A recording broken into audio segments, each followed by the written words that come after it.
Good morning, dear students. How are you all? In my previous video, I have discussed about the organization of data, presentation of data in the form of text or table, and I have also explained the Census of India and NSS. Today, I am going to start with a new topic, diagrammatic presentation of data. And in which diagrams we will present? Bar diagram and pie diagram. So, let us have a look about the diagrammatic presentation of data. Data are presented in a simple and attractive manner in the form of diagrams. Obviously, when the data has been given in a table, if we present it in a diagram, that will become more attractive and even self-explanatory. The person who will see it, a layman person can also understand that very diagram. And it is the most common form of presenting statistical data in an appealing way. कोई भी उसे देखेगा उसे समझ में आ जाएगा. आप लोग कभी न्यूज़पेपर्स देखते होंगे, पाई डायग्राम बना हुआ आया या कुछ भी, हम लोग बहुत इजीली उसे समझ सकते हैं. अब ये ऑलरेडी मेरे ख्याल से आप पहले भी पढ़ के आ चुके होंगे, फिर भी मैं इसको दोबारा एक बार आपको बताती हूँ. Guidelines for diagrammatic presentation. जो हम लोग डायग्रामेटिक प्रेजेंटेशन बनाते हैं उसमें क्या क्या चीज़ें होनी चाहिए. दैट मीन्स देखो, जो भी हम लोग डायग्राम बनाते हैं, डायग्राम बनाना एक कला है, आर्ट है ना, और इसको खूब सारी प्रैक्टिस करने पे ही हम लोगों को आएगा. तो कुछ रूल्स हैं, कुछ गाइडलाइंस हैं जो हमें फॉलो करनी चाहिए, ध्यान में रखनी चाहिए जब हम डायग्राम बनाते हैं. सबसे पहली चीज़ हेडिंग और टाइटल. हेडिंग और टाइटल का मतलब एक डायग्राम के ऊपर उसका हेडिंग ज़रूर होना चाहिए, जिससे कि we are able to convey why the diagram has been designed. That means the purpose and objective of the diagram should be mentioned in the heading or title. If the heading or title is missing, that very diagram will not convey what they want to explain. So what you have why you are presenting the diagram, what is the purpose of designing the diagram, that should be mentioned in the heading. Another thing which is very important, that is scale. Why the scale is important? That scale should be in the proper sense so that and clearly visible. अब scale होता क्या है कि हम लोग देखो x axis लेते हैं, y एक्सिस लेते हैं, ठीक है, ये हमारा डायग्राम इस पे आ जाता है. This is x axis, this is y axis. अब इसमें हम लोग का ये ओरिजिन है. Suppose I am taking 10, 20, 30. Here I am taking 100, 200, 300. सो ये जो हम लोग स्केल ले रहे हैं, इस स्केल को हम लोग को अलग से शो करना चाहिए. That means on x axis 1 centimeter is equals to 10 units, and on y axis 1 centimeter is equals to 100 units. Here we are talking about students or persons. Here we are talking about persons. Here we are talking about income. तो हो सकता है, ठीक है. तो x axis पे कितना 1 centimetre में कितनी चीज़ हम लोग ले रहे हैं, और y एक्सिस पे कितनी चीज़ हम लोग ले रहे हैं, ये दोनों चीज़ें हमारी मेंशन होनी चाहिए. This is what called scale. I hope it is clear to you. And now other one is index. Index क्या होता है? इंडेक्स होता है जब हमारे एक ही डायग्राम के अंदर various different kinds of attributes होते हैं, अलग अलग तरह की चीज़ें होती हैं, तो उसको मेंशन करने के लिए हमको इंडेक्स ज़रूर देना चाहिए क्लियर करने के लिए. आप लोगों ने देखो एसएसटी में पढ़ा होगा कि हम लोग देखते हैं नदियाँ जो हैं बनी होती हैं, वो मैप जब इंडिया का मैप बना होता है उसमें नदियाँ ब्लू कलर से बनी होती हैं, या पहाड़ जो हैं वो ब्राउन कलर से बने होते हैं, ठीक है. तो ये सारी चीज़ें क्या है, ये एक तरह से इंडेक्स है. नाउ से सपोज मैंने यहाँ पे एक बार डायग्राम बनाया कि यहाँ तक तो जो है बॉयज़ हैं, यहाँ तक गर्ल्स हैं, ठीक है. तो इसको कुछ तो डिफरेंस करना पड़ेगा. मैंने क्या किया, यहाँ पे स्लाइडिंग लाइन बना दी. अब इंडेक्स में मैंने यहाँ पे दिया जो स्लाइडिंग लाइन है वो गर्ल्स है, जो सिंपल बॉक्स है वो बॉयज़ है, कि यहीं से देखने को मिल जाए. मैं जी और बी नहीं लिखूंगी. जैसे अगला मैं बना देती हूँ, ये आ गया मेरा. इसी से समझ में आ जाएगा कि ये नंबर ऑफ गर्ल्स है और ये नंबर ऑफ बॉयज़ है. ये है इंडेक्स जो हमारा ज़रूर होना चाहिए, जिससे कि अगर किसी को कोई कन्फ्यूजन हो कि भाई ये डायग्राम बना हुआ है, इसमें ये क्या और ये क्या हमें नहीं पता, तो इंडेक्स में मेंशन होगा, तो जो लेमैन पर्सन उसे रीड कर रहा है वो इजीली उसे रीड कर पाएगा. I hope it is very much clear to you now. Now come to the next point. It should be simple and attractive. So it should be as simple as possible for clear and easy understanding of the reader. clear and easy understanding of the reader means a person whosoever is reading the diagram should understand very easily what has been explained or what the diagram has to convey, right? It should be attractive also so that बंदा जैसे ही देखे immediately उसको समझ में आ जाए, viewer पे एकदम immediate effect हो, राइट? और डायग्राम को जो भी हम बनाते हैं तो उसको एक्यूरेसी से बनाना चाहिए, प्रॉपर साइज, प्रॉपर स्केल, सब कुछ लेना चाहिए, राइट? सब कुछ मेजरमेंट सही होना चाहिए। जैसे अगर मैंने यहाँ पे ये लिया है, एक तो मैंने यहाँ लिख दिया 10, यहाँ लिख दिया 20, यहाँ लिख दिया 30, यहाँ लिख दिया 40, तो ये जो गैप है ये प्रॉपर एक्यूरेट मेजरमेंट नहीं है, तो हमारा एक्यूरेट मेजरमेंट होना चाहिए। Is that clear? I hope it is very much clear to you now. And now we'll start with types of diagrams. Types of diagrams here means here we are having two types of diagrams. One is bar diagrams and the other one is our pie diagram. So bar diagram is like one dimensional. One dimensional means जैसे उसके अंदर हम कह सकते हैं height आ गया, weight आ गया। ध्यान से सुनिएगा, bar diagrams में आ जाएगा height, weight। pie diagram एक circular diagram है, ठीक है? तो अब इसको जरा एक एक करके आप समझो। अभी सिर्फ मैं आपको नेम्स बता रही हूँ इसके। एक हो गया बार डायग्राम्स, जिसको वन डायमेंशनल डायग्राम भी कहते हैं। वन डायमेंशनल का मतलब इसके अंदर हम लोग जो है एक ही तरह का लेते हैं, हाइट ले ली और लेंथ ले ली, एक ही चीज़ लेंगे, या हाइट लेंगे या लेंथ लेंगे। तो जब एक ही चीज़ हम लोग शो करते हैं वो है वन डायमेंशनल। और दूसरा आ गया पाई डायग्राम, जिसे हम लोग सर्कुलर डायग्राम भी कहते हैं, ठीक है?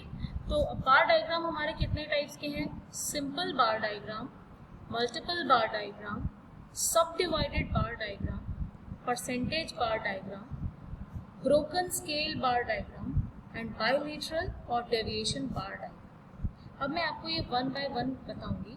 कुछ आज की वीडियो में कवर कर लेंगे, कुछ हम कल नेक्स्ट वीडियो के अंदर हम उसको कवर करेंगे। तो let's start with bar diagrams. Now here ones, just keep in mind what are the bar diagrams. Diagrams which consist of only one dimensional measurement. एक ही डायमेंशन की बात करते हैं हम, लेंथ की बात कर लो या हाइट की बात कर लो, वही जो हम लोग इस तरह से ये लेंथ भी कह सकते हैं और हाइट भी कह सकते हैं इसी को। तो in these diagrams the magnitude of the characteristics of the data, जो भी डेटा है उसके कैरेक्टरिस्टिक्स, चाहे हम लोगों ने अब डायग्राम जो है पर्सन और इनकम का बनाया हो, प्राइस और डिमांड का बनाया, जो भी कैरेक्टरिस्टिक्स है उसको जब हम एक लेंथ ऑफ अ बार से शो करते हैं। लेंथ ऑफ अ बार जैसे मैंने आपको बताया था, ये एक डायग्राम बना दिया। लेंथ ऑफ अ बार से जब हम इसे शो करेंगे तो ये हमारा क्या हो जाता है? Bar diagram. I hope it is clear to you, bar diagram. And इसके बाद हमारा आ जाता है bar diagrams comprises a group. Comprises a group, कौन सा ग्रुप की बात कर रहे हैं यहाँ पे? जो भी हम लोग पूरा डायग्राम बना रहे हैं, जो डायग्राम हम बना रहे हैं उसके अंदर सबसे मेन चीज़ इक्वी स्पेस्ड, सारे बार्स के बीच में बराबर का स्पेस होना चाहिए, कोई पास कोई दूर नहीं। सब वाई एक्सिस से जो पहले बार की दूरी होगी वही नेक्स्ट बार्स के अंदर भी उतना स्पेस होना चाहिए। प्लस इक्वी विड्थ, जो बार जितने विड्थ का होगा, एक पहला बार अगर जितने विड्थ का है बाकी सारे बार्स भी सेम विड्थ के ही बनेंगे। Equi width rectangular bars of each class और category of data. I hope it is clear to you. Now I am going to start with the types of bar diagrams one by one. First I will start with simple bar diagrams. So let us start with simple bar diagram. Simple bar diagram सबसे ज़्यादा जितने भी bar diagrams हैं उसमें सबसे ज़्यादा simple कौन सा है? Simple bar diagram. It is the simplest type of bar diagram. It represents only one variable and it can be drawn horizontally और वर्टिकली। से आप हॉरिजॉन्टली भी ड्रॉ कर सकते हो, वर्टिकली भी ड्रॉ कर सकते हो। और इन बार्स की जो थिकनेस है वो सेम होनी चाहिए, यूनिफॉर्म होनी चाहिए, और आपस में जो डिस्टेंस है वो भी इक्वल होना चाहिए, इक्वी डिस्टेंस। अब देखो यहाँ पे सपोज एक एग्जाम्पल में एक टेबल गिवन है जिसमें गिवन है ईयर्स एंड एक्सपोर्ट्स। 1991 में 40 लाख एक्सपोर्ट हुआ का सामान एक्सपोर्ट हुआ। 1992 में ₹80 लाख, 1993 में ₹60 लाख, 1994 ₹40 लाख, 1995 ₹1 100 lakhs। अब इसको हमें बार डायग्राम में शो करना है, राइट, इसी कोई पूरे कोई, तो इसको हम दोनों तरीके से शो करके दिखाएंगे, ईदर हॉरिजॉन्टली और वर्टिकली, ठीक है। तो अब इसके अंदर हम लोग कंटिन्यू करते हैं एक डायग्राम से, वर्टिकली डायग्राम से। So let's start with the vertical diagram. Suppose this is a diagram, this is y axis and this one is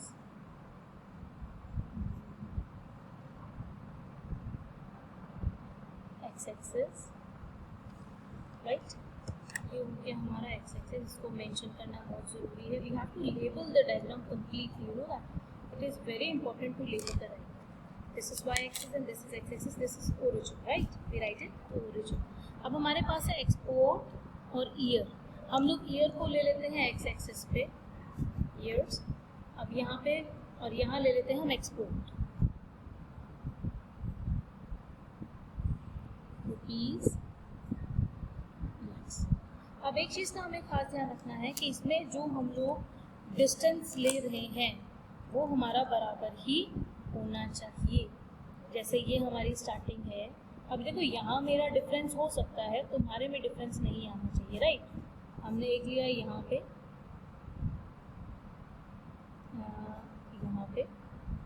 दूसरा ले लिया यहाँ पे, तीसरा यहाँ पे, चौथा यहाँ पे, देन यहाँ पे।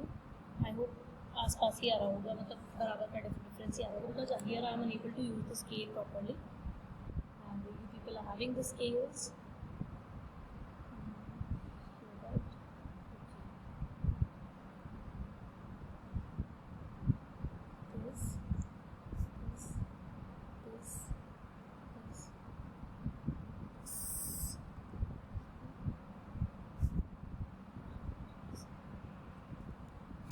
अब देखो ये जो है हम लोगों ने जो स्केल लिया है ये बिल्कुल बराबर का हो गया। तो let us point out here 1991, 1992, 1993, 1994, 1995 यहाँ ले लिया अब हम लोगों ने। अब देखो क्योंकि 20 का टेबल चलो हम 20 से ले सकते हैं, हमने लिया 20, 40, 60, 80, 100, राइट। तो अब 1991 के अंदर कहाँ तक है, 40 तक है, तो हमने यहाँ 40 पे मार्क किया। मेरी स्ट्रेट लाइन नहीं हो सकती, मैं फिर बोल रही हूँ आपको, बिल्कुल यहाँ जो जितना डिफरेंस है उतना डिफरेंस ही दूसरे में होना चाहिए। आपको मेरी इस बात का खास ध्यान रखना है। आप बिल्कुल ये मत सोचना कि मैम ने कैसा बनाया है, because I am not having scale here to make, I am only making by only एक एस्टिमेशन, राइट। तो सेम इनका जो गैप है, ये जितना विड्थ है और इसकी विड्थ बराबर होनी चाहिए, you have to make using scale. और ये जो बीच में गैप हम दे रहे हैं ये भी हमारा बिल्कुल बराबर होना चाहिए। तो इस तरह से हम लोग जो है अपना डायग्राम, सिंपल बार डायग्राम जो है मेंटेन करते हैं, राइट। ये 60 आ गया, ये 40 था, 80, 60, 94 के तो फिर 40, ये 40 आ गया, 40 और देन 100, राइट, ये 100 हो गया। तो इसके अंदर आपकी विड्थ और स्पेस बराबर होना चाहिए। ये हो गया वर्टिकल डायग्राम। अब मैं आपको एक्सप्लेन कर देती हूँ हॉरिजॉन्टली कैसे इसको बना सकते हैं। जैसे अब आप ये देख सकते हैं, ये सेम डायग्राम है। हर बार हमने ईयर्स अभी यहाँ पे ले लिया, वाई एक्सिस पे, एक्सपोर्ट एक्स एक्सिस पे ले लिया। ईयर्स यहाँ 1991 में 40 है, 1992 के अंदर 80 तक है, तो यहाँ तक आ जाएगा 1992 का। तो ये हमारे बन गए हॉरिजॉन्टल बार्स। तो I hope it is clear to you कि किस तरह से हम बनाएंगे 60, then again 40, then बस ये ध्यान में रखना है, इनका जो आपस में गैप होना चाहिए वो बिल्कुल बराबर होना चाहिए और इनकी आपस में जो विड्थ है वो बिल्कुल बराबर होनी चाहिए। You will make it using scale. So that's all for today. Tomorrow I'll start with multiple bar diagrams and the other bar diagrams. Till here, please make your notes, try to understand. कोई भी problem हो तो you can ask me on the WhatsApp group. Thank you. Have a nice day. God bless you all.